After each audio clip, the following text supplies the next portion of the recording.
Hey everybody, it's Robert Greenblatt. I'm back with another real estate story. This one falls under the category of you can't make this up. This is not what you see on TV. So here we go, let's jump into it. I recently had a transaction. I was helping the seller and the buyer was actually also the buyer's agent, so one and the same. So we get under contract on this particular property, and footnote to this, we had sold this property to this particular seller between 2 and 3 years ago. We go into contract, everything's moving along okay. The homeowners association, because this home was part of an association, sends us the document which we need for closing, or in order to prepare for closing. And it has about 4 or 5 different things on there that the seller has to address repair-wise, or somebody has to address prior to closing. So the first surprise there was when they bought the house, none of this was an issue a couple of years ago. It was like pulling teeth trying to get the homeowners association to respond. And unfortunately, some homeowners associations are not the greatest communicators. So what did we find out from that process? So we get this letter, which nobody was expecting. They asked for the grids to be put back in the windows. Okay, seller had them, not a big deal. The deck had to be sanded and refinished. Winter, by the way, so not able to do that. And the deck hadn't changed in the last couple of years. It basically looked exactly the same as it did when the current seller purchased the property. And there was a piece of siding that was loose, legitimate repair, no problem. And oh, by the way, you need to replace the entire driveway. Excuse me? So that was not an issue. There were some settlement cracks. The seller said, well, we can repair it or fill it. It was not an issue for the buyer. A lot of the driveways were like that in the community. We reached out to the homeowners association again. We finally did get a response, and they basically said, yeah, we kind of changed the rules here and we're cracking down on some of this stuff.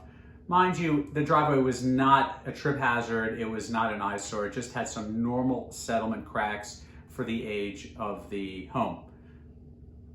$10,000 to replace the driveway. So here you go. They don't talk about this on the TV shows, do they? So we had to negotiate this back and forth with the buyer. We had to prepare special documents because concrete work and the deck could not be done this time of year in New Jersey. So we had to get through that.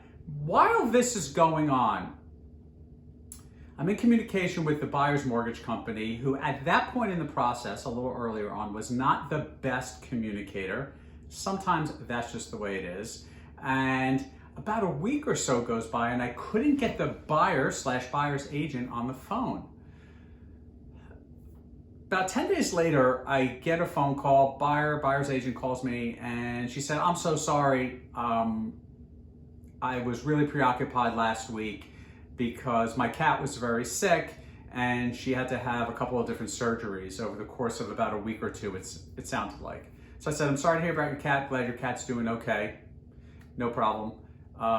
But in the course of this, what I learned was the money which the buyer was going to use for the down payment for conventional financing was no longer there.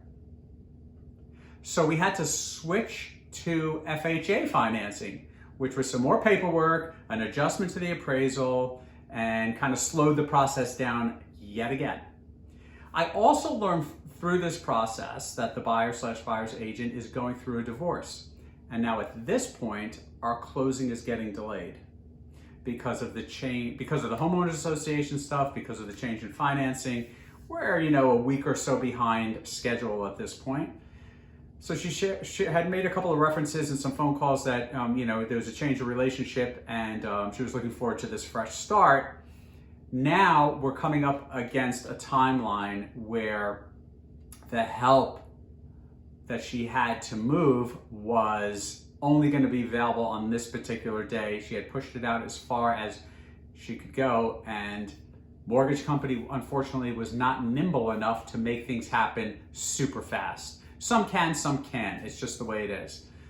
So what did we do there? I wanted to help her. She was sincere, she was open, I wanted to help. I got with the sellers, we talked about it, and what we were able to do to solve that problem was have her sign, or have everyone sign, basically a hold harmless use agreement, which would allow her over the course of that weekend to move some things into the garage but not live in the house because we hadn't closed yet.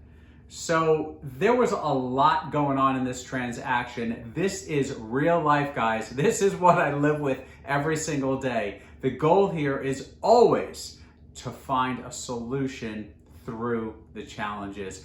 Thank you for watching. I really appreciate it. If you're watching this on my YouTube channel, please hit the subscribe and the like buttons wherever they are to really help me grow this channel. Appreciate it. Have an awesome day.